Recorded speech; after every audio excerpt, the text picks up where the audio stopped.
বাসায় চলে আসছেন। কিম নামজুন বাসায় ফিরে বিকেল থেকে মন খারাপ করে সোফায় বসে আছেন। জিন শান্ত স্বরে জিজ্ঞেস করলেন, আপনার কি শরীর খারাপ? কিম নামজুন এপাশ ওপাশ মাথা নাড়লেন। সোবিন নিজের রুম থেকে বেরিয়ে আসতে আসতে বললেন, ভাবি, ভাইজানের শরীর নয়, মন খারাপ। এই মন আর ভালো হবে না। কেন, কি হয়েছে? ভাইজান, ভাবিকে বলবো? কিম নামজুন গম্ভীর কণ্ঠে হুঙ্কার দিতেই সোবিন থেমে গেছেন। সোবিন ইয়নজনকে উদ্দেশ্য করে বলল, 2 কাপ চা দিও। সিঁড়ি দিয়ে নামতে নামতে আলাদি কণ্ঠে বলল, আব্বু, চা আমি করি। সোবিন আর কিম নামজুন দুজনেই একসঙ্গে তের দিকে তাকালেন। কিম নামজুন ঠান্ডা কণ্ঠে বললেন, চা করতে পারবে? পারবো। সোবিন রাশভারী কণ্ঠে বলে উঠলেন, আমার মেয়ের হাতে রান্না খাওয়ার পর সামান্য চা নিয়ে ডাউট করার শোভা পায় না। আমার মেয়ে সব পারবে, প্রয়োজনে আমি শিখিয়ে দিব। কিম নামজুন শুকনো গলায় কেসে উঠলেন। আব্বুর ওভার কনফিডেন্স দেখে তে মৃদু হেসে রান্নাঘরে চলে গেছে। কিম নামজুন মেয়েকে সরে বললেন, তুই রান্না শেখাবি? হ্যাঁ, ঠিক আছে, তাহলে আগে তুই বল, চিংড়ি মাছের মালাইকারি কিভাবে রান্না করে? সোমেন ঝটপট উত্তর দিলেন, জানি না। কিম নামজুন আবারও প্রশ্ন করলেন, পায়েস তো রান্না করতে পারবি নাকি? পারবো না। কিম নামজুন তপ্ত স্বরে জিজ্ঞেস করলেন, এই জীবনের শখেও কোনোদিন রান্নাঘরে পা রেখেছিলি? সোবিন মুখ ফুলিয়ে শ্বাস ছেড়ে বললেন, আমি না হয় জীবনেও পা রাখিনি, গত 20 বছরে তুমি পা রেখেছো? এর মধ্যে তে 2 কাপ চা নিয়ে আসছে। কিম নামজুন চায়ে চুমুক দিয়ে ভারী কণ্ঠে বললেন, আমাকে তো তোর ভাবি রান্নাঘরে ঢুকতেই দেয় না। তাছাড়া আমি গত 20 বছর পা না রাখলেও রান্না সম্পর্কে তোর মতো অজ্ঞ না। খুব তো বলছিস তোর মেয়েকে তুই রান্না শেখাবি, সামান্য পায়েসের রেসিপি বলতে পারছিস না, আবার সব শেখাবি। তুমি বলো তাহলে, তুই কি আমাকে কোনোভাবে চ্যালেঞ্জ করছিস? হ্যাঁ, করছি। আব্বু আর বরাবর কথোপকথনের মাঝে তে থ হয়ে দাঁড়িয়ে আছে। 2-3 বার থামানোর চেষ্টা করেছে, কিন্তু থামাতে পারেনি। জিন নিজেও ব্যর্থ হয়েছেন। কিম নামজুন আচমকা বসা থেকে উঠে সোবিনকে উদ্দেশ্য করে বললেন, আমি মুখের কথায় বিশ্বাসী না, তুই অপেক্ষা কর, রান্না করে তোর সামনে হাজির করব। জিন, ইয়নজুন, তে তিনজনই আশ্চর্যজনক তাকিয়ে আছে। কিম নামজুন তেকে উদ্দেশ্য করে বললেন, চলো, আজ আমি তোমাকে দিক নির্দেশনা দিব। যেভাবেই হোক তোমার আব্বুকে চ্যালেঞ্জে হারাতেই হবে। জিন উদ্বিগ্ন কণ্ঠে বলে উঠলেন, দয়া করে আমার সাজানো রান্নাঘরটাকে ছেড়ে দেন, পায়েস আমি করে দিচ্ছি। তুমিও আমায় ভরসা করো না? জিন উত্তর খুঁজে পেলেন না। একবার উপর নিচ মাথা নাড়ছেন, আবার এপাশ ওপাশ মাথা নাড়ছেন। যত যাই হোক, পুরুষ মানুষ রান্নাঘরে গেলে সেই রান্নাঘরের নাজেহাল অবস্থা হতে বাধ্য। জাঙ্কুকের জন্মের আগে পরে কিম নামজুন মাঝে মাঝে শখ করে রান্না করতেন। রান্না যেমন তেমন, কিন্তু পরবর্তীতে রান্নাঘরে ঢোকার মতো অবস্থা থাকতো না। তার জন্য এক পর্যায়ে বিরক্ত হয়ে জিন খুব অনুরোধ করেছেন যাতে কিম নামজুন রান্নাঘরে পা না রাখেন। সেই থেকে কিম নামজুন রান্নাঘরে পা রাখেন না। এত বছর পর ছোট ভাইয়ের সাথে চ্যালেঞ্জ দিয়ে রান্নাঘরে ঢুকছেন। তবে আজ রান্না তে করবে, উনি কেবল তাকে সাহায্য করবেন। এর মধ্যে ইয়নজুন সুগাকে কল দিয়ে জানিয়েছে কিম নামজুন নিজেই ফ্রিজ থেকে চিংড়ি মাছ, দুধ সহ প্রয়োজনীয় সরঞ্জাম বের করছেন। এদিকে ভয়ে তের হাত পা ঠান্ডা হয়ে যাচ্ছে। কিম নামজুন মানেই আতঙ্ক। আব্বুর থেকেও তে বড় আব্বুকে বেশি ভয় পায়। রান্নায় গন্ডগোল করলে আজ তের খবরই আছে। এই ভয়ে বারবার ঢোক গেলছে। কিছুক্ষণের মধ্যে সুগা আসছে। ইয়নজুন, জিন দূরে দাঁড়িয়ে দাঁড়িয়ে এদের কর্মকাণ্ড দেখছেন। সুগা রান্নাঘরের সামনে দাঁড়িয়ে মৃদু স্বরে বলল, আমি কি কোনোভাবে সাহায্য করতে পারি? কিম নামজুন রাগী কণ্ঠে বললেন, তোমার আব্বু পাঠিয়েছে নাকি? না না, সাহায্য লাগবে না। সুগা ঠোঁট চেপে হাসছে আর ফোন দিয়ে ভিডিও করছে। সোবিন সোফায় বসে আছেন। ঘন্টাখানেক পর জাঙ্কুক কল দিয়েছে। কল রিসিভ করতেই জাঙ্কুক বলে উঠল, আসসালামু আলাইকুম চাচু, প্রজেক্টের কিছু ডিটেইলস লাগতো, আগামীকাল সকালের মধ্যে দিলে ভালো হতো। ওয়ালাইকুম আসসালাম, প্রজেক্ট নিয়ে পরে ভাবা যাবে, আপাতত ভিডিও কল দাও। জাঙ্কুক ভ্রুকুচকে ভারী কণ্ঠে জিজ্ঞেস করলো, ভিডিও কল কেন? আরে দাও তো আগে। সচরাচর সোবিনের সাথে ভিডিও কলে কথা হয় না বললেই চলে, প্রয়োজনে 2-4 মিনিট ফোনেই কথা বলে। জাঙ্কুক ভয়ে ভয়ে ভিডিও কল দিল। সোবিন কল রিসিভ করে হাসতে হাসতে বললেন, তোমার আব্বুর মাথা নষ্ট হয়ে গেছে, দাঁড়াও দেখাচ্ছি। জাঙ্কুক ভ্রুকুচকে সূক্ষ্ম নেত্রে তাকিয়ে আছে। চাচুর কথার মাথা মুন্ডু কিছুই বুঝে উঠতে পারছে না। সোবিন রান্নাঘরের কাছে গিয়ে ফোন ওদের দিকে ঘুরিয়ে হাসতে শুরু করেছেন। কিম নামজুন জাঙ্কুককে এক নজর দেখে শক্ত কণ্ঠে বললেন, তোমার চাচু আমায় চ্যালেঞ্জ দিয়েছে, আমি নাকি রান্না পারি না। জাঙ্কুক শুকনো গলায় ঢোক গিলে ধীর কণ্ঠে বলল, আপনার শরীরের অবস্থা খুব একটা ভালো না, তার মধ্যে আজই এতটা পথ জার্নি করে আসছেন, এই অবস্থায় সব চ্যালেঞ্জের কোনো মানে হয় না। কিম নামজুন স্বাভাবিক কণ্ঠে বললেন, আমি বেশি কিছু করছি না, এই মামনি সবটা দেখছে। তের দিকে ফোন ঘোরাতেই জাঙ্কুকের চোখ কপালে ওঠার অবস্থা। তের কপালে কাপড় বাঁধা, চুলগুলো শক্ত করে খোপা করা, ওড়না পেঁচিয়ে কোমরে বেঁধে রেখেছে। তেকে এই অবস্থা দেখে জাঙ্কুক শুকনো মুখে বিষম খেয়ে উঠেছে। আতঙ্কিত কণ্ঠে বলে উঠল, এই পাগো। জাঙ্কুক মুখে আসা কথাটা গিলে দু চোখ বন্ধ করে দীর্ঘ নিঃশ্বাস ছেড়ে উষ্ণ স্বরে বলল, ও এখানে কি করে? সোবিন মেকি ভঙ্গিতে বললেন, তোমার আব্বু আমার মেয়েকে রান্না শেখাচ্ছে। তোমাদের পাগলামির মাঝে আমার অবুঝ বউটাকে কেন টানো? জাঙ্কুক এই কথাটা মনে মনে বিড়বিড় করলো। কিম নামজুন মৃদু স্বরে বললেন, জাঙ্কুক তুমি আমার স্পেশাল রেসিপিগুলো মিস করবে। জাঙ্কুক না চাইতেও মলিন হেসে শুধালো, তা কি কি রান্না হচ্ছে? চিংড়ি মাছের মালাইকারি, বেগুন ভর্তা, পাবদা মাছ ভুনা, আমার স্পেশাল ডালের রেসিপি সাথে পায়েস। জাঙ্কুক উদ্বিগ্ন কণ্ঠে বলে উঠল, এত কিছু করার কি দরকার? আর আম্মু কোথায়? জেনি জিনের কাছে ফোন নিয়ে গেছে। জাঙ্কুক রাগান্বিত কণ্ঠে বলে উঠল, আম্মু এসব কি হচ্ছে? তুমি কিছু বলছো না কেন? আমি অনেকবার বারণ করেছি, তোর আব্বু কি কথা শোনার মানুষ নাকি? জাঙ্কুক রাগান্বিত কণ্ঠে বলল, আব্বুর এই শরীর নিয়ে রান্নাঘরে ঢুকতে দিলে কেন? আর তোমরা কি এতটুকুও বোঝো না এই কি বেগুন পোড়াতে পারবে নাকি? হাত পা পুড়ে নাজেহাল অবস্থা করে ফেলবে। ওনাদের উল্টাপাল্টা চ্যালেঞ্জকে তোমরা কিভাবে সাপোর্ট করছো?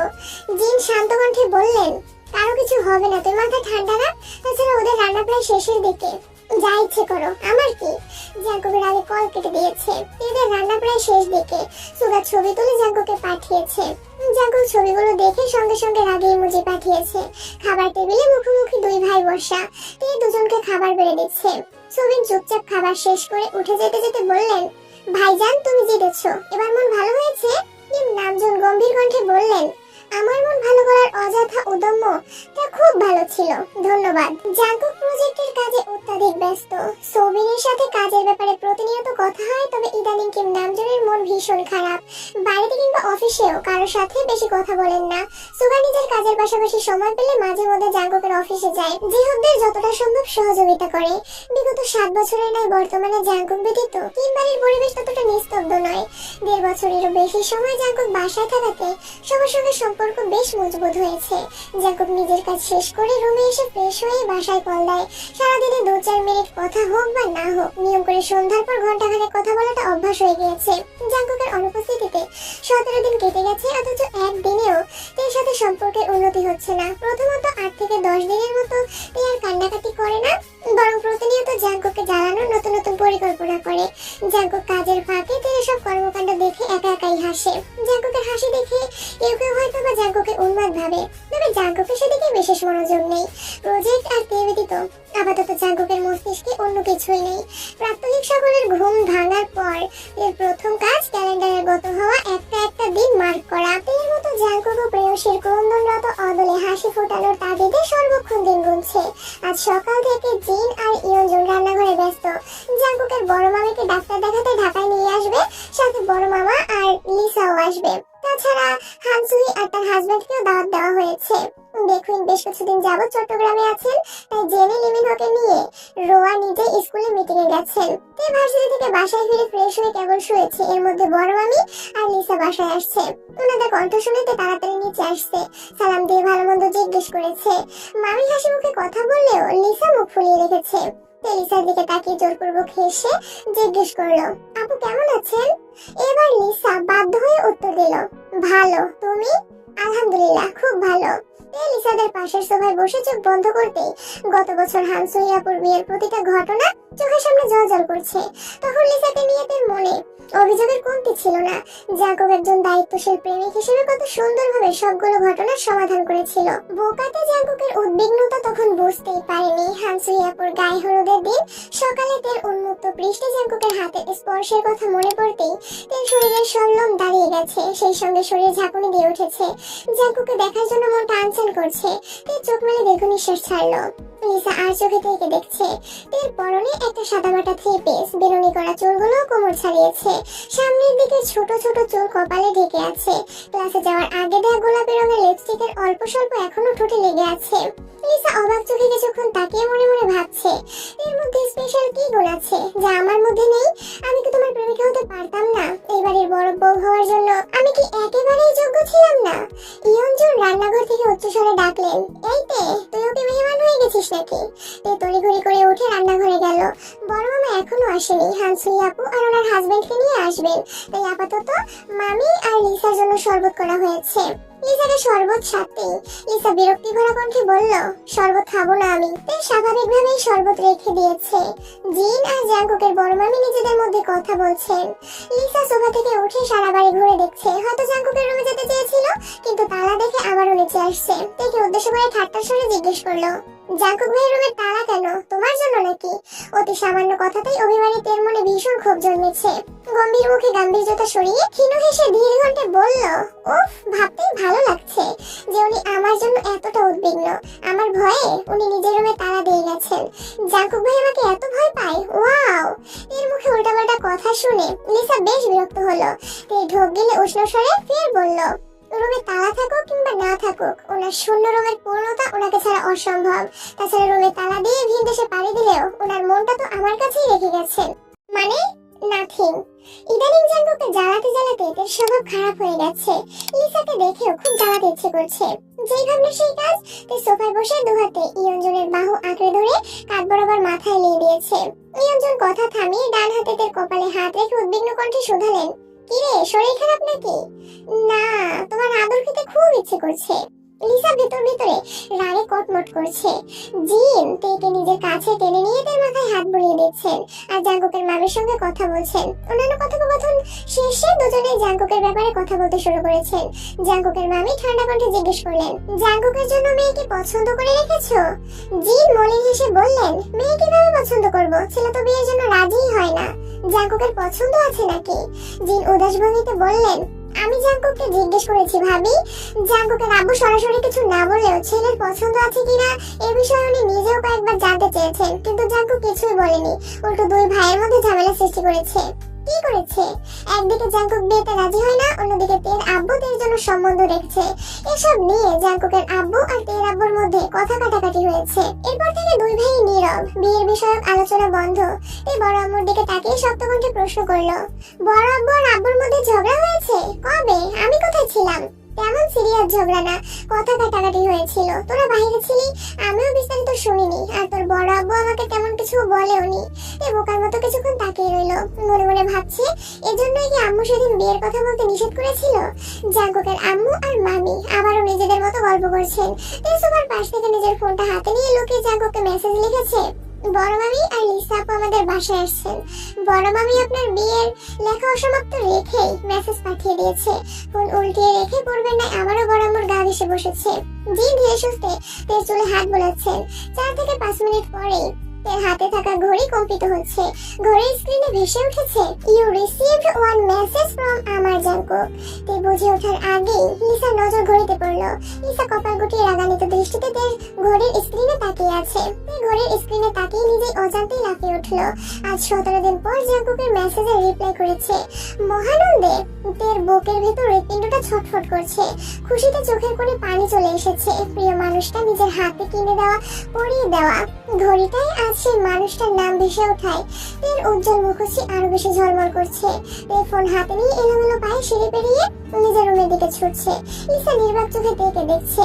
জিন তপ্তস্বরে বললেন, আস্তে যা, পড়ে যাবি তো। জাঙ্কুকের মামি কপাল গুটিয়ে চিন্তিত কণ্ঠে বললেন, তের হঠাৎ কি হলো? এভাবে ছুটছে কেন? জিন মৃদু হেসে বললেন, ও এমনই, ওর ছোটাছুটির কোনো কারণ লাগে না। হয়তো কিছু একটা মনে পড়েছে, এই জন্য এভাবে ছুটছে। একটু পরেই চলে আসবে। তে রুমে ঢুকে উত্তেজিত হস্তে মেসেজ সিন করলো। জাঙ্কুকের ছোট রিপ্লাই আসছে, আমার বিয়ের ব্যাপারে কি বলেছে? তে শরীর রীতিমতো কাঁপছে, ঠোঁটে স্মিত হাসি ফুটে উঠেছে, দু চোখ জল করছে। তে গলা খাকারে দিয়ে আস্তে করে বলল, মিস্টার জিওল, আমি ঠিক জানতাম এই কথা বললে আপনার রিপ্লাই আসবেই আসবে। তে কাপা কাপা হাতে মেসেজ লিখছে, আপনার বিয়ের জন্য মেয়ে দেখার কথা বলছে। তাছাড়া লিসা আপু, লিসা কি করেছে? আপনাকে মিস করছে। জাঙ্কুক রাগে ইমোজি পাঠিয়ে পরপর মেসেজ পাঠালো, হাজলামো করবি না। লিসা কি আজে বাজে কিছু বলেছে? কি বলেছে? তের আর কোনো রিপ্লাই নেই। জাঙ্কুক পরপর মেসেজ দিচ্ছে, তে রিপ্লাই করছে না। বাধ্য হয়ে জাঙ্কুক কল দিয়েছে। তের বাম হাতে থাকা ঘড়ি আর ডান হাতে থাকা ফোন একসঙ্গে ভাইব্রেশন হচ্ছে। জাঙ্কুকের কল দেখে তে কিছু সময়ের জন্য থমকালো। বুকের বাপাসে তীব্র কম্পন উপেক্ষা করে চোখ পিট করে কল রিসিভ করলো। সঙ্গে সঙ্গে ওপাশ থেকে জাঙ্কুক রাগান্বিত কণ্ঠস্বরে হুঙ্কার দিয়ে উঠলো, সমস্যা কি তোর? তেরামি করাটা কি তোর স্বভাব হয়ে গেছে? আমার অপছন্দ জেনেও অনবরত এই কাজগুলো করে যাচ্ছিস। কথা অসম্পূর্ণ রাখার অভ্যাসটা কবে ত্যাগ করবি? কেমন আছেন?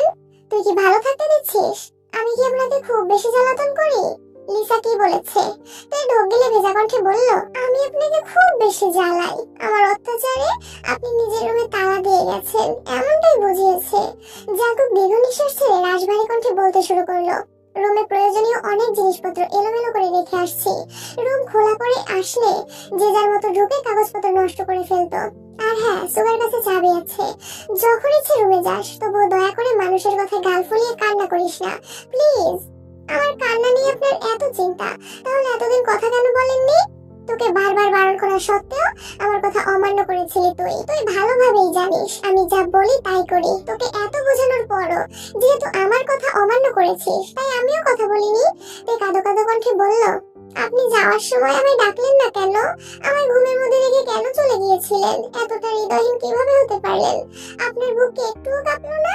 জাকুব ঢোক গিলে শীতল কণ্ঠে জবাব দিল, কেউ কি জানে তার একজোড়া ক্রন্দিত নেত্র আমার সুস্থির বক্রান্তে তোলপাড় চালাতে সক্ষম? কান্না ভেজা ওই আখি যুগলের মুখোমুখি হওয়ার সামর্থ্য আমার ছিল না, তাই বাধ্য হয়ে হৃদয়হীনের মতো পালিয়ে এসেছি। জাকুবের ভেজা কণ্ঠস্বর কানে বাজতেই তিনি নিজের চোখ মুছে আহ্লাদী কণ্ঠে বলে উঠল, কেউ কি জানে তার জন্য আমি কি পরিমাণ কান্না করেছি? কান্নারও পরিমাণ হয় বুঝি? তা কত বালতি পানি জমেছিল? তে তড়িৎ বেগে জবাব দিল, 9 বালতি। ইস, আরেক বালতি হলে ভালো হতো। তে আচমকাই কান্না শুরু করেছে। জাকুব অতর্কিতে প্রশ্ন করলো, এই কি হয়েছে? কান্না করছিস কেন? তে কাঁদতে কাঁদতে অস্পষ্ট কণ্ঠে বলে উঠল, আপনি না বললেন আরেক বালতি পানি জমালে ভালো হতো? জাকুব শক্ত কণ্ঠে ধমক দিল, এই বেলা কথা বলতে উঠে পড়ে লাগিস, অন্য বেলায় কি হয়? তে ভেজা চোখে ফিক করে হেসে উত্তর দিল, ভূতে পায়। আমারও তাই মনে হয়। বাসায় ফিরে আগে আপনার ভূতটাকে বিদায় দিতে হবে। মানুষটির কেমন? এখন আলহামদুলিল্লাহ ভালো আছে, সিরিয়াস কোনো সমস্যা নেই। আপাতত ডাক্তার কিছু ঔষধ লিখে দিয়েছেন। জাগুব ঠান্ডা কণ্ঠে শুধালো, আপনার শরীর কেমন? তে ঠোঁটে আবারও হাসি ফুটলো, আদরে ভঙ্গিতে বলল, আলহামদুলিল্লাহ ভালো ছিল, তবে এখন খুব ভালো। সাবধানে থাকবেন। আরেকটা কথা। জি বলুন। লিসা পর্যন্ত আমার নাম্বার যেন না পৌঁছায়। পৌঁছালে কি হবে? তেমন কিছু না। হোয়াটসঅ্যাপে দিনে কমপক্ষে 10 থেকে 15 বার কল আসবে। আমি বসে বসে কল রিসিভ করব। প্রতিদিন 1 ঘন্টা করে কথা বললে জাস্ট 10 থেকে 15 ঘন্টা কথা বলা হবে। তারপর 8 ঘন্টা ঘুমাবো আর 1 থেকে 2 ঘন্টা অন্যান্য কাজ করব। তেই দাঁতে দাঁত চেপে বিড়বিড় করে বলল, আর আমি পেঁয়াজ মরিচ দিয়ে আপনাদের কলিজা ভুনা করে এলাকার কুকুরগুলোকে খাওয়াবো। জাকুব নিঃশব্দে হেসে শুধালো, কিছু বলছেন? তেই দাঁতে দাঁত চেপে রাগেশ্বরে জবাব দিল, বলছিলাম মাত্র 15 ঘন্টা কেন কথা বলবেন? বললে পুরো 24 ঘন্টাই কথা বলিয়েন, ঠিক আছে? জাকুব এবার শব্দ করে হাসে, পরপর উদ্বিগ্ন কণ্ঠে বলে উঠল, মনে হচ্ছে কিছু পুড়ছে। আমি এখান থেকে বড় বড় গন্ধ পাচ্ছি। কি পুড়ছে? আপনার নাক একটু বেশি অ্যাডভান্স। কলিজা ভুনা এখনো বসাইনি, ওয়েট একটু পর বসাবো। জিভ দিয়ে ঠোঁট ভিজিয়ে জাকুব মৃদুস্বরে বলল, ম্যাম কলিজা ভুনায় মনে করে লবণ দিয়েন, রান্নার টেস্ট বাড়াতে কোনো দিবনে। বলেই তো কল কেটে দিয়েছে। রাগে ফুসফুস করছে। জাকুবের হাসি থামছেই না। হাসতে হাসতে বিছানায় হেলান দিয়ে বসেছে। আজ অফ ডে বলে জাকুবের কাজে তেমন চাপ নেই। নিজেকে নিয়ন্ত্রণ করে খানিক বাদে আবারও থেকে কল দিল। কল বাজতে বাজতে শেষ পর্যায়ে কল রিসিভ করলেই সঙ্গে সঙ্গে জাকুব মোলায়েম কণ্ঠে ডাকলো, ম্যাম। তে নিশ্চুপ। জাকুব আদর কণ্ঠে আবারও ডাকলো, ম্যাম। জাঙ্কুকের কণ্ঠে আদরে ডাক শুনে তার বুকের ভিতরে ধুকপুকানি বেড়ে গেছে। মন খারাপ, রাগ, অভিমান, খারাপ লাগা মুহূর্তে সব উধাও।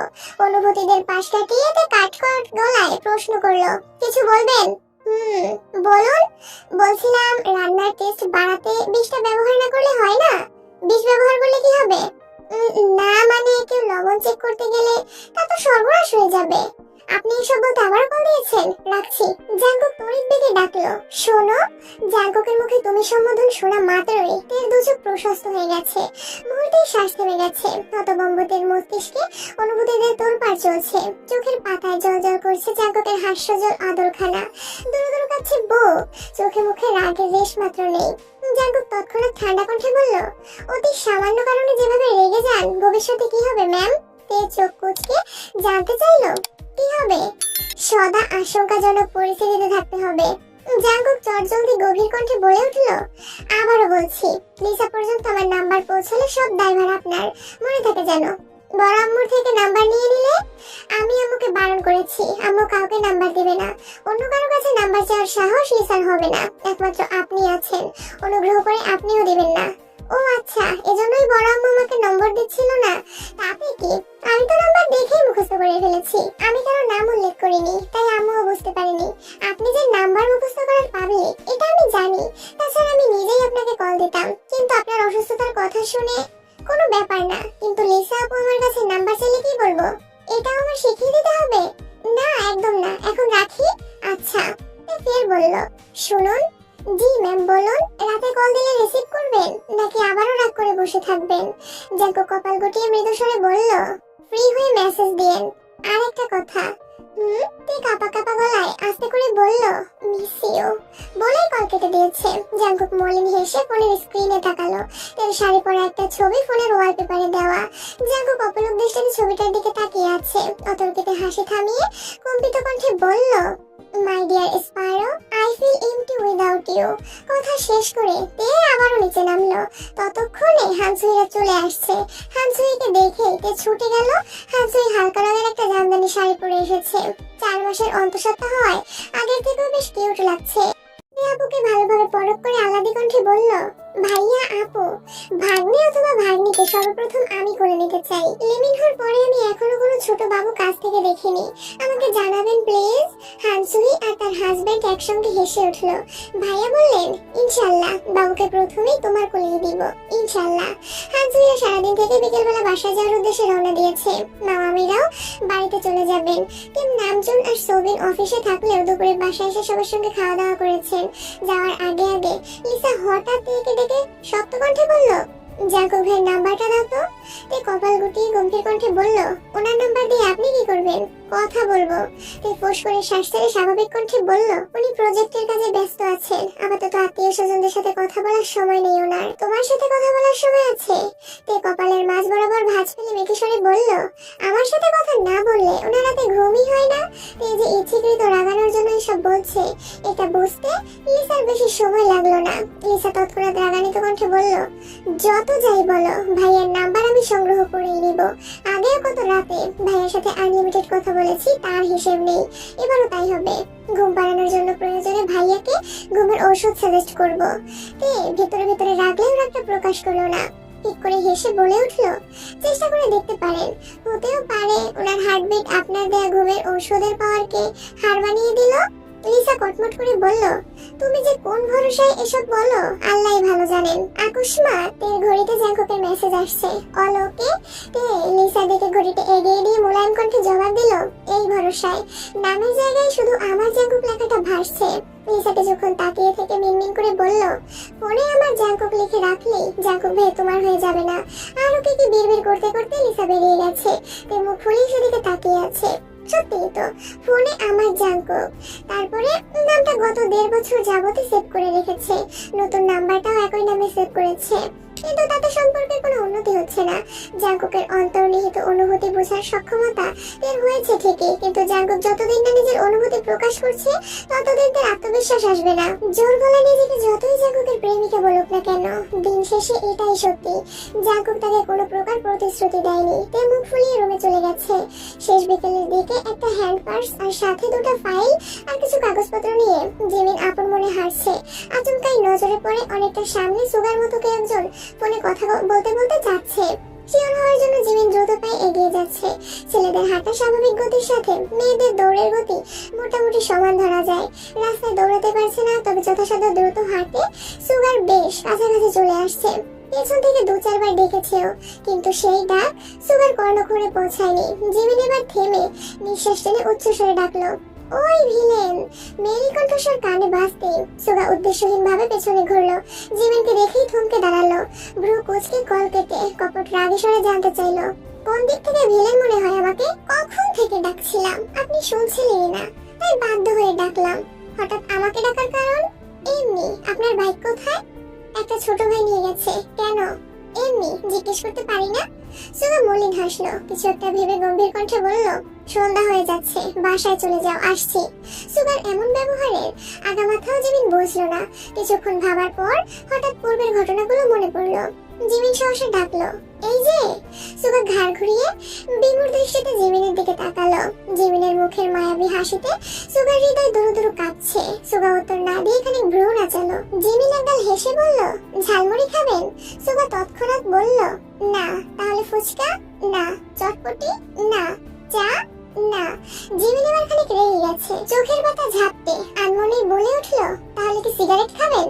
সুগার প্রশস্ত নেত্রে জিমিনের দিকে তাকিয়ে কণ্ঠস্বর বাঁকা করে বলল, কি বললে? জিমিন উত্তর না দিয়ে অন্য পাশে তাকিয়ে লজ্জায় আর আতঙ্কে নিজের মুখ চেপে ধরেছে। নিজের প্রতি অতিষ্ঠ হয়ে ঘন ঘন নিঃশ্বাস ছাড়ছে। সুগা স্তব্ধ হয়ে তাকিয়ে আছে। জিমিনকে আপাদমস্তক দেখে মুচকি এসে বলল, সিগারেট খেতে পারি যদি তুমি আমার সঙ্গে খাও। অপ্রত্যাশিত কথায় জিমিন সেট করে সুগার অভিমুখে তাকালো। চোখ স্বাভাবিকের তুলনায় বেশ বড় আকার ধারণ করেছে, গলা শুকিয়ে কাঠ হয়ে গেছে। বেসামাল পরিস্থিতি সামলে জিমিন দৃঢ় কণ্ঠে শুধালো, ছি, আপনি সিগারেটও খান? তুমি খাওয়াতে যাচ্ছ, তাহলে আমার খেতে সমস্যা কোথায়? জিমিন মাথা নিচু করে জড়সড় হয়ে বলল, মুখ ফসকে বেরিয়ে গেছে, সরি। এতদিন মানুষকে মুখ ফসকে অনেক কিছু বলতে শুনেছি, আজ প্রথমবার কোনো মেয়ে মুখ ফসকে সিগারেট অফার করছে। বিষয়টা বেশ ইন্টারেস্টিং। চলো, সামনে থেকে দুটো সিগারেট নিচ্ছি। না, আমি যাব না। জিমিনের চেঁচানোর শব্দে সুগা আঁতকে উঠে বুকে হাত রেখে আশেপাশে থেকে ঠান্ডা কণ্ঠে বলল, যেভাবে চিৎকার করছো মানুষ তো অন্য কিছু ভাববে। যা যা খুশি ভাবো, আমি সিগারেট খাবো না। সুগা সশব্দে হেসে বলল, ঠিক আছে, এবারের মতো ছেড়ে দিলাম। এরপর মুখ ফসকে সিগারেটের কথা বললে সত্যি সত্যি টেস্ট করাবো। এগুলো ঠিক না, আপনি এসব করতে পারেন না। বারে ডাকবা ভিলেন, আর কিছু বললেই ন্যায়ের জ্ঞান দিবা, তা তো মানবো না। দেখুন, আমি আপনাকে ট্রিট দিতে ডেকেছিলাম, আপনি ইচ্ছাকৃত আমার সাথে এমন ব্যবহার করছেন। সুগা সক্ষণিতে তাকিয়ে দৃঢ় কণ্ঠে শোধালো, আমি আবার কি করলাম? যাই অফার করছি শুধু নাই করে যাচ্ছেন। আমার সাথে চলাচলে যার অস্বস্তি বোধ হয়, আমাকে যার অসহ্য লাগে, আমি তার থেকে দূরত্ব বজায় রেখে চলার চেষ্টা করি। জিমিন উদ্বিগ্ন কণ্ঠে শোধালো, আমি কি একবার বলেছি আপনাকে অসহ্য লাগে, নাকি বলেছি আপনি আমার অস্বস্তির কারণ? স্থির দৃষ্টিতে কিছুক্ষণ তাকিয়ে আকস্মাৎ হেসে বলল, চলো। কোথায়? বাহ, ট্রিট না দিবা বললা, এখন এটা বলো না যে মুড নেই বা সময় নেই। জিমিন ঠিক এই কথাটাই বলতে চেয়েছিল। মুখের কথাটা গিলে শান্ত স্বরে বলল, কি খাবেন? ঝালমুড়ি, ফুচকা, চটপটি, এনিথিং? জিমিন ভ্রু কুঁচকে কিছুক্ষণ তাকিয়ে রইল। মনে মনে সুগাকে অল্প স্বল্প বকাও দিল। তে আর সুগা, তাদের ভাইয়ের স্বভাবে বিশেষ কোনো পার্থক্য নেই, দুজনেই বেশ অভিমানী। তে মেয়ে বলে অভিমানটা একটু বেশিই প্রকাশ পায়। ঝালমুড়ি হাতে দুজনেই পাশাপাশি দুটো চেয়ারে বসা, এক প্লেট ফুচকা আর একটা চটপটি অর্ডার দিয়েছে। সুগা ঠান্ডা কণ্ঠে শোধালো, হঠাৎ আমাকে ট্রিট দেওয়ার কারণ কি? জিমিন ঢোক গিলে আস্তে করে বলল, সেদিন আপনাকে চা খেতে বলিনি বলে আপনার বোন আমায় কতগুলো কথা শুনিয়েছে, তাই আজ। সুগা ভ্রু গুটিয়ে ধীর কণ্ঠে জানতে চাইলো, বোনু তোমায় কথা শুনিয়েছে? কি বলেছে? সুগার নিজের দৃষ্টিতে তাকিয়ে আছে জিমিনের দিকে। সুগার দৃষ্টি দেখে জিমিন থতমত খেয়ে হাসার চেষ্টা করলো। হাসি মুখে বলল, তেমন কিছু না, আসলে সেদিন আমার তরফ থেকে সবাইকে চায়ের ট্রিট ছিল, তাই স্বাভাবিকভাবেই আমার আপনাকে চা অফার করা উচিত ছিল, কিন্তু আমি সেটা করিনি। তাছাড়া বিল দেওয়ার বিষয়টা নিয়ে একটু রেগে গেছিল। বোনের কথা কিছু মনে করো না প্লিজ।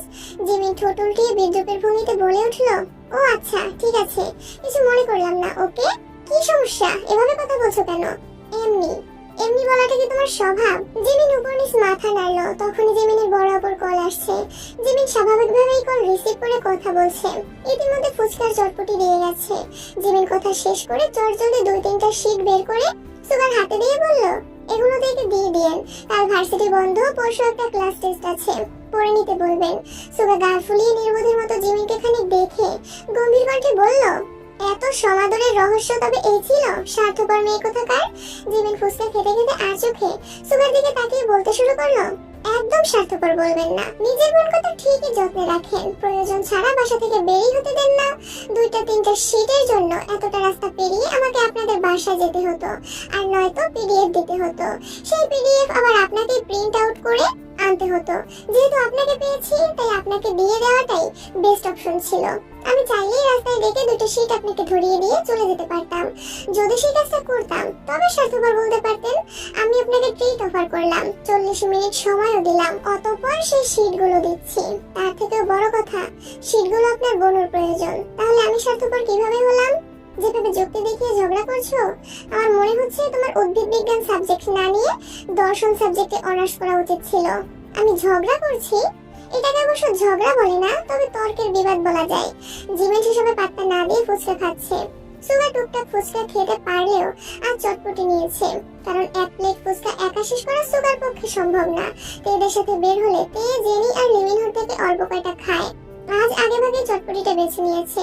জিমিন ফুচকা শেষ করে উঠতে উঠতে বলল, আপুদের জন্য একটা পার্সেল নিয়ে বিলটা দিয়ে আসছি, আপনি বসুন। বিলটা আমি দেই? জিমিন রাগে রাগে মুখ করে তাকাতেই সুগার ঢোক গিলে শান্ত কণ্ঠে বলল, ঠিক আছে আমি বসছি, বিলটা তুমিই দিয়ে আসো। জিমিন মুচকি এসে চলে গেছে। বিল দিয়ে এসে সুগার হাতের শীটগুলো আবারও দেখে নিল। পার্স আর শীটগুলো হাতে নিতে নিতে শীতল কণ্ঠে বলল, সরি, সময়ের অভাবে চা খাওয়াতে পারছি না, অন্য কোনো দিন খাওয়াবো ইনশাল্লাহ। সুগা মুচকি এসে বলল, চা কিন্তু তোমার হাতের বানানো হতে হবে। দেখা যাক, আসছি।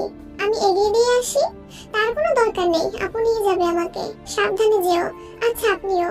জিমিন রাগ করেছে ভেবে সেদিনের ঘটনা জানতে তেকে জিজ্ঞেস করার জন্য তে রুমের সামনে আসতেই সুগা থমকে দাঁড়ালো। তে আপন মনে জিমিনের সাথে ফোনে কথা বলছে। দুজনের আবল তাবল কথা আর হাসির শব্দে সুগা থম মেরে দাঁড়িয়ে পড়েছে। কোথায় ভেবেছিল তে আর জিমিনের মধ্যে মান অভিমান চলছে, এর থেকে কারণ জেনে সমাধান করার চেষ্টা করবে, কিন্তু ঘটনা সম্পূর্ণ উল্টো। সুগা আস্তে করে গলা খাকারে দিয়ে রুমে এসে শীত রেখে চলে যাচ্ছে। তে ঠান্ডা কণ্ঠে শুধালো, ভাইয়া কিছু বলবা? না। সুগা বিড়বিড় করতে করতে যাচ্ছে। মায়ের কাছে মাসির গল্প বলে আর কি হবে। রাত 9টা বেজে গেছে। তে জাঙ্কুকে কোনো মেসেজ করেনি, কিন্তু কিছুক্ষণ পর জাঙ্কুকে মেসেজ দিল, বিজি। তে ছোট রিপ্লাই, নো। তৎক্ষণাৎ জাঙ্কুকের কল আসছে। তে কল রিসিভ করে চুপচাপ বসে আছে। ওপাশ থেকে জাঙ্কুক বলছে, ফ্রি হয়ে মেসেজ দিতে বলছিলাম, বিকেল থেকে মুখ ফুলিয়ে রুমে বসে আছেন, কিছু খাননি শুনলাম। কি টেক্সট পর্যন্ত করেননি? কি সমস্যা? কোনো সমস্যা নেই। লিসা কি আবারও আজে বাজে কথা বলেছে? চরিত্রের সমস্যা আপনার, লিসা আপু কি বলবে? জাঙ্কুক উত্তেজিত কণ্ঠে চেঁচিয়ে উঠল, কি আমার চরিত্রের সমস্যা? কে বলেছে? প্রমাণ কি? তে খানিক চুপ থেকে সন্ধিয়ান কণ্ঠে বলে উঠল, লিসা আপুর সাথে কত রাত আনলিমিটেড কথা বলেছেন বলতে পারবেন? লিসা আপুর মতো আর কত মেয়ের জীবন নষ্ট করেছেন? জাঙ্কুক গম্ভীর কণ্ঠে বলল, রাতভর আনলিমিটেড কথা, তাও আবার লিসার সাথে? আল্লাহ, কোথায় আছো? আমায় উঠাই নাও। এই অবিশ্বাসের দুনিয়ায় আমি আর থাকতে চাই না। ঢং করছেন কেন? বলেননি কথা, অস্বীকার করতে পারবেন? হ্যাঁ বলেছি, তবে শুধুমাত্র মামা মামি আর হানসুই আপুর সাথে। যেহেতু ফোন লিসার ছিল, তাই রিসিভ করলে হাই হ্যালো এটুকুই কথা হতো। এমনকি এই লিসার যন্ত্রণায় রাতের বেলা ফোন বন্ধ করে ঘুমাতাম। বিশ্বাস না হলে বাসার সবাইকে জিজ্ঞেস করতে পারেন। এক পর্যায়ে বাধ্য হয়ে নতুন ফোনও নিয়েছিলাম, এটা শুধুমাত্র সুগা জানতো। আপনি কি বলতে চাচ্ছেন? আপনি নিষ্পাপ, দুধে ধোয়া তুলসী পাতা? জাঙ্কুক মৃদু স্বরে বলল, একদমই না। আমি নচ্ছার, বদমাশ, ধৃষ্ট, লুচ্চা অথবা লম্পট, তবে সেটা শুধুমাত্র একজনের জন্য। সে ব্যতীত পৃথিবীর কেউ আমার দিকে আঙুল তুলে বলতে পারবে না আমি তার দিকে কোন নজর দিয়েছি কিংবা তার সাথে বেহুদা কার্যকলাপ করেছি। কে সে? কেন বলবো? কোন এক বৃষ্টিস্নাত রাতে কেউ একজন আমাকে বলেছিল, আপনি যা বলবেন, যে অবস্থাতেই বলবেন, আমি সাথে সাথে বিশ্বাস করে ফেলবো। তার বিশ্বাস এতটাই ঠুনকো যে কেউ কিছু বললেই তার বিশ্বাসের ঘরের বাতি নিভে যায়। তাকে আমি আমার মনের কথা কিভাবে বলবো? সে বরং তার মনের ঘরে অবিশ্বাসী পুষতে থাকুক। তাই আশাহত কণ্ঠে বলল, আচ্ছা সরি। আজ সরি বলছেন, দুদিন পর ভুলে যাবেন। দেখা গেল আজ থেকে 3 মাস পর কেউ একজন এসে বলল সে 2 মাসের প্রেগনেন্ট আর তার বাচ্চার বাবা জাঙ্কুক। আপনিও নাচতে নাচতে সে কথা বিশ্বাস করে ফেলবেন, অথচ জাঙ্কুক 4 মাস যাবত দেশের বাহিরে। আমি এতটাও নির্বোধ নয়। তা ঠিক কতটুকু চতুর আপনি? আপনাকে রাগানোর জন্য কেউ ইচ্ছাকৃত আজে বাজে কথা বলেছে, আর আপনি সবকিছু বুঝতে পেরেও রাগ করে বসে আছেন। বাহ, একটা সময় পর্যন্ত লিসা আমাকে খুব জ্বালিয়েছে, এটা আমি অস্বীকার করছি না, কিন্তু গত 6 মাসের উপরে লিসার সাথে আমার কোনো যোগাযোগই হয়নি। এখন বিশ্বাস করা না করা আপনার উপর। বললাম তো সরি। ঠিক আছে, এখন খেতে যান। আপনি খেয়েছেন? না, খাবো। আচ্ছা, আল্লাহ হাফেজ। আল্লাহ হাফেজ। দিন কাটছে দ্রুত গতিতে, প্রত্যেকে নিজেদের নিয়ে ব্যস্ত। জাঙ্কুক না থাকায় অফিসের কাজের চাপ কিম নামজনকে একাই সামলাতে হচ্ছে। সৌবিনকে ঢাকা আর রাজশাহীতে দৌড়াদৌড়ি করতে হচ্ছে। সুগা নিজেও প্রচুর ব্যস্ত হয়ে গেছে, পুরো দমে পরীক্ষার প্রিপারেশন নিচ্ছে, সাথে জাঙ্কুকের অফিসের কিছু কার্যক্রম সামলাতে হচ্ছে। তবে তে একদম রিল্যাক্সে আছে। সকালবেলা জাঙ্কুকের কলে ঘুম ভাঙে তার। টুকটাক কথা বলে উঠে ফ্রেশ হয়ে নামাজ পড়তে বসে। সারাদিন ভার্সিটি ঘোরাফেরা ফাঁকেও জাঙ্কুকের মেসেজের পর মেসেজ করে। জাঙ্কুকও যথাসম্ভব তার মেসেজের রিপ্লাই দেওয়ার চেষ্টা করে। সারাক্ষণ মেসেজ আর অডিও কলে কথা বললেও কেউ কাউকে ভিডিও কল দেয় না। সন্ধ্যায় বাসার সবার সাথে ভিডিও কলে কথা বললেও এর সাথে তেমন কথা হয় না। মেসেজ করা দুষ্টুমির জন্য তে লজ্জায় ভিডিও কলে জাঙ্কুকের দিকে তাকাতেই পারে না। অন্যদিকে জাঙ্কুক কথা বলতে গেলে তুই, তুমি আর আপনি মিক্স করে ফেলে। আশেপাশে মা, কাকিয়া, জেনি, লিমিনহো থাকে, মাঝে মাঝে কি নামজনও থাকেন। সবার সামনে এভাবে কথা আটকে যাওয়া, তার লাজুক চেহারা দেখে নিজেকে সংযত রাখতে না পারা, সবকিছুর জন্য ভিডিও কলে তার সঙ্গে কথা বলতেই চায় না। মাসখানেক কেটে গেছে। সুগার ফাইনাল ইয়ারের পরীক্ষা চলছে। আজও পরীক্ষা আছে, তাই সময় মতো পরীক্ষা দিতে গেছে। জেনিনা কেউ বাসায় নেই। সারাদিন একা একা কিছুই ভালো লাগছে না তের। জাঙ্কুকের সঙ্গে দুপুরেই কথা হয়েছে। একটু পর মিটিং আছে বলে ঠিক মতো কথাও বলতে পারেনি। তে ফোন হাতে নিয়ে নিতে যাচ্ছিল, সুগার রুম পর্যন্ত এসে হঠাৎই থেমে গেছে। রুমের দরজাটা খোলা। দরজা থেকে রুমে উকি দিতেই দেখলো রুম এলোমেলো হয়ে আছে। সচরাচর তো সুগার রুমে যায় না, রুম গোছানো তো প্রশ্নই আসে না। রুমের বেহাল অবস্থা দেখে নিজেই ইচ্ছে হলো রুমটা গুছিয়ে দেওয়ার। টেবিল আর বিছানার বই খাতা ছড়াছড়ি। গতকালের ধোয়া শার্টগুলো এমনি পড়ে আছে। তে গুনগুন করে গান গাইতেছে আর একটা একটা করে শার্ট ইস্ত্রি করছে। প্রায় ঘন্টা দুয়েক সময় নিয়ে সবকিছু গুছিয়ে শার্টগুলো ওয়ার্ড্রোবে রাখতে গিয়ে দেখলো ওয়ার্ড্রোবের অবস্থা আরো খারাপ। শার্ট, প্যান্ট আর টি শার্ট যাচ্ছে তাই অবস্থা করে ফেলে রেখেছে। এই পর্যায়ে সাথে রাগ উঠে গেছে। একটা মানুষ এতটা অযত্নশীল হয় কেমন করে? এর আগে গজগজ করতে করতে ওয়ার্ড্রোব গোছাচ্ছে। আচমকা একটা ক্যাটালগ দেখে তো থমকে গেল। মেয়েদের ড্রেসের ক্যাটালগ হাতে নিয়ে ভালোভাবে দেখতেই দু চোখ প্রসারিত হয়ে গেছে। এর সঙ্গে সঙ্গে নিজের ফোন বের করে ছবি খুঁজতে লাগলো, কিন্তু এত এত ছবির ভিড়ে কাঙ্ক্ষিত ছবি খুঁজে পেল না। তাই ক্যাটালগটা একপাশে রেখে দ্রুত জামা কাপড় গোছাতে শুরু করলো। কোন রকমে সব গুছিয়ে ক্যাটালগ আর ফোন নিয়ে নিজের রুমে ছুটলো। ফ্রেশ হয়ে 15 মিনিটের মধ্যে রেডি হয়ে বাসা থেকে বেরিয়ে গেছে। ইয়নজন ঘুমাচ্ছিলেন, তাই জিমকেই আপাতত বলে বেরিয়েছে। রিক্সা নিয়ে সরাসরি জিমিনদের বাসায় আসছে। জিমিনের বাসায় তেমন কেউ নেই। আপু আর আঙ্কেল অফিসে। জিমিনের ভাইও খেলতে বেরিয়েছে। অনেকক্ষণ দরজায় ডাকার পর জিমিনের আম্মু এসে দরজা খুলে দিয়েছে। তে সালাম দিয়ে ভালো মন্দ জিজ্ঞেস করে জিমিনের রুমের দিকে ছুটলো। জিমিন বেঘুরে ঘুমাচ্ছে। পরপর দুবার ডাকতে জিমিনের ঘুম ভেঙেছে। একে দেখে জিমিন এক লাফে শোয়া থেকে উঠে বসেছে। কথা নেই বার্তা নেই, হুট করে বাসায় চলে আসছে। এটা যেন অবিশ্বাস্য ঘটনা। জিমিন থতমত খেয়ে জিজ্ঞেস করলো, তুই হঠাৎ আমাদের বাসায় কেন? তোকে দেখতে মন চাচ্ছিল তাই আসছি। সকালে না দেখা হলো, তাতে কি হয়েছে? আসতে পারি না? এখন কি চলে যাব? এই না না, আমি এমনি বললাম। কল দিয়ে জানালেও না হুট করে আসছিস তার জন্য। তোর ভাই জানে? না, ভাইয়া পরীক্ষা দিতে গেছে। আচ্ছা শোন, তোর ঈদের ড্রেসটা একটু বের করতো, যেটা গিফট পাইছিলি। কেন? দেখবো একটু। ওই ড্রেস দেখতে বাসায় আসছিস? বললেই ছবি পাঠিয়ে দিতাম। তুই বড্ড বেশি কথা বলিস। চুপচাপ ড্রেস বের করে দে। জিমিন উঠে ওয়ার্ড্রোব থেকে ড্রেস বের করে তার হাতে দিয়ে ওয়াশরুমে চলে গেছে। প্যাকেট থেকে ড্রেসটা বের করতে করতে জিমিন এসে শান্ত কণ্ঠে শুধালো, কি হয়েছে বলবি? তে কপট রাগে সুরে বলল, আমার জন্য সেমাইয়ের বরফি নিয়ে আয়। আছে কিনা কে জানে, না থাকলে বানিয়ে নিয়ে আসবে এখন। তের এমন আচরণের মানে বুঝলো না জিমিন। তবুও তের কথা মতো বরফি আনতে নিচে চলে গেল। গতকাল বিকেলে আপু আর জিমিন মিলে সেমাইয়ের বরফি বানিয়েছিল। সকালে সেখান থেকে কয়েকটা তের জন্য নিয়েছিল, কিন্তু বইয়ং আর সোহায়ন দেখে ফেলায় তের ভাগ থেকে ওদেরকে ভাগ দিতে হয়েছিল। এদিকে তের ড্রেসটা বিছানার উপর ছড়িয়ে রেখে ব্যাগ থেকে সেই ক্যাটালগটা বের করে ভালোভাবে পরখ করতে লাগলো। ক্যাটালগ আর ড্রেসের কালার ব্যতীত বিন্দুমাত্র পার্থক্য নেই। তের ঠোঁট দুটো মুচকি হাসি খেলে গেল। দীর্ঘ নিঃশ্বাস ছেড়ে স্পষ্ট স্বরে বলল, ও আচ্ছা, বড়লোক বাপের ছেলেটা। তবে আমারই একমাত্র ভাই সুগা। আমার চোখ ফাঁকি দিয়ে আমার বেস্ট ফ্রেন্ডকে গিফট পাঠানো। দাঁড়াও দেখাচ্ছি। তে ক্যাটালগ ব্যাগে রেখে ড্রেসটা ভাঁজ করছে আর একা একাই বিড়বিড় করছে। এর মধ্যে জিমিন বরফি আর পিঠা নিয়ে আসছে। জিমিনকে দেখেই তো চুপ হয়ে গেছে। জিমিন ড্রেস ওয়ার্ড্রোবে রাখতে রাখতে বলল, তোর কি হয়েছে আজ? এই ড্রেসের মালিকের সন্ধান পেয়েছিলি? না, সন্ধান পেলে তো তোকে অবশ্যই জানাতাম।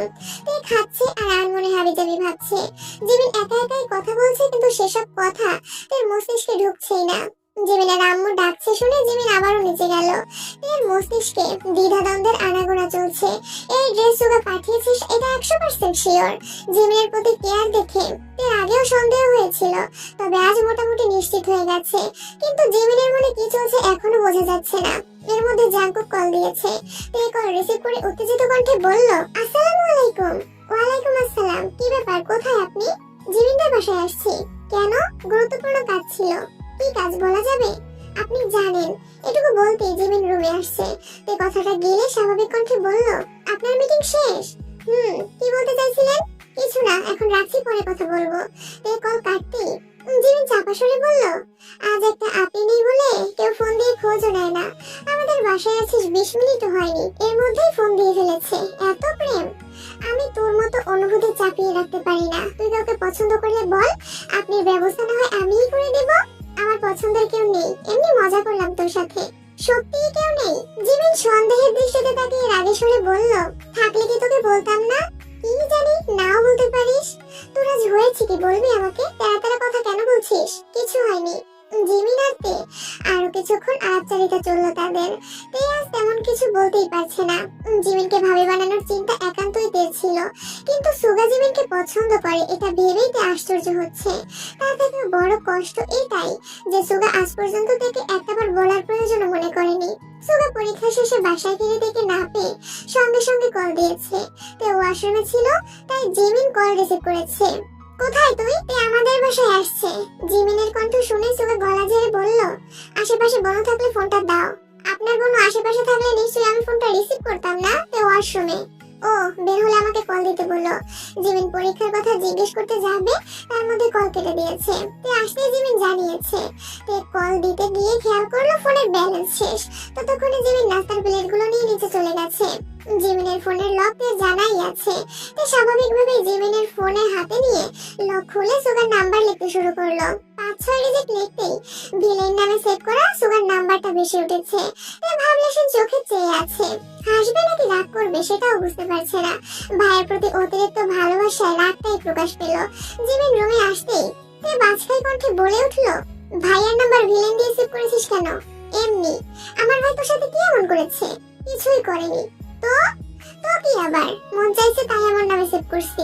তে আনমনে কিছু ভেবে শক্ত কণ্ঠে শুধালো, আমার ভাইকে কি তোর সহ্য হয় না? ভাইয়ের আচরণে বিরক্ত? ভাইকে তোর সাথে বাজে ব্যবহার করেছে?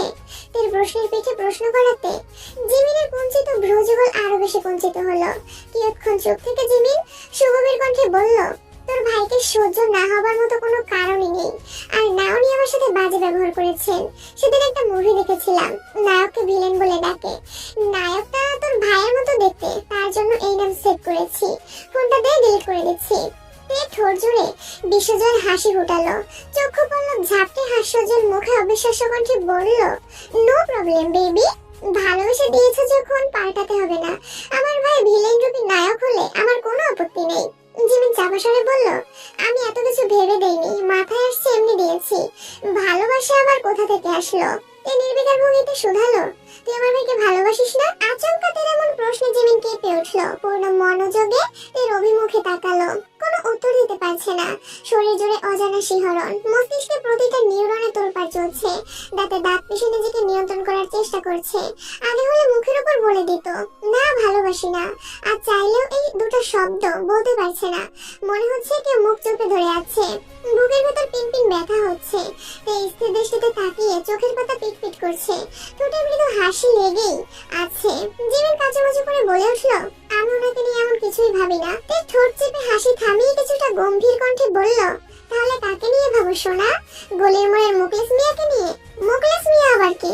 মনে নেই সেদিন যে বললো বেটা তোমাকে ভালোবাসে, বিয়ে করতে চায়? হোয়াট? কি? কিসের কি? হোয়াট অর্থ কি? জিমিন মুখ ফুলিয়ে শ্বাস ছেড়ে বলল, ফাজলামো করছিস?